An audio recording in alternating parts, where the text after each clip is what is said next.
আজকে এই পশ্চিমবঙ্গে একদিন বললেন যিনি সংবিধান স্পর্শ করে শপথ নিয়েছেন কলকাতার মহানাগরিক, তিনি বললেন ইসলামের দাওয়াতি। আর কালকে কি কথা বলেছে আপনারা খুব করে ভালো করে কীর্তন করবেন।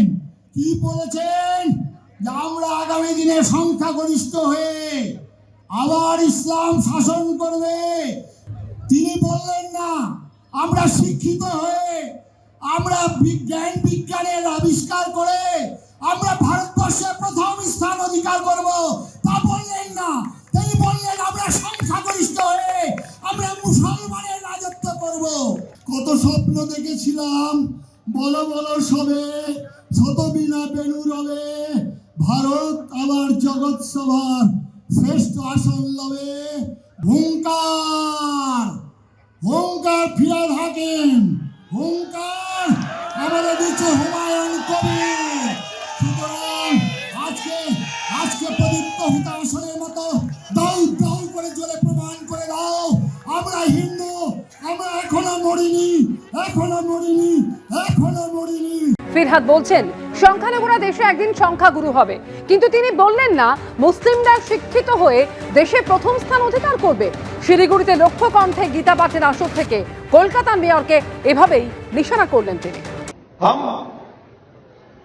एक ऐसे कौम से हैं जो कौम बंगाल में तो हम 33% हैं, मगर हिंदुस्तान में भी हम सिर्फ 17% है और हमें माइनॉरिटी कम्युनिटी कहा जाता है। हम सोचते हैं अगर अल्लाह की रहमत है हमारे ऊपर तो हम एक दिन मेजॉरिटी से भी मेजॉरिटी हो सकते हैं। अल्लाह की ये मेहरबानी होगी जो हम अपने ताकत से ये हासिल करते हैं। দেখুন, টিএমসিটা হচ্ছে বিভিন্ন ধরনের অ্যান্টি ন্যাশনাল এজেন্টদের জায়গা। কেউ উগ্রপন্থীদের সঙ্গে হাত মেলাচ্ছে, কেউ মাফিয়াদের সঙ্গে হাত মেলাচ্ছে, কেউ মৌলবাদীদের সঙ্গে হাত মেলাচ্ছে, জামাতিদের সঙ্গে হাত মেলাচ্ছে। এই সমস্ত ইন্টারন্যাশনাল ফোর্সেসকে নিয়ে টিএমসি এখানে সরকার চালাচ্ছে। সেই জন্য পশ্চিমবাংলা ধীরে ধীরে ভারত থেকে আলাদা করার চেষ্টা। মমতা ব্যানার্জির ভাষাতেও সেই কথা। এরকম বহু গুলশন আর হয়ে গেছে, কি বলে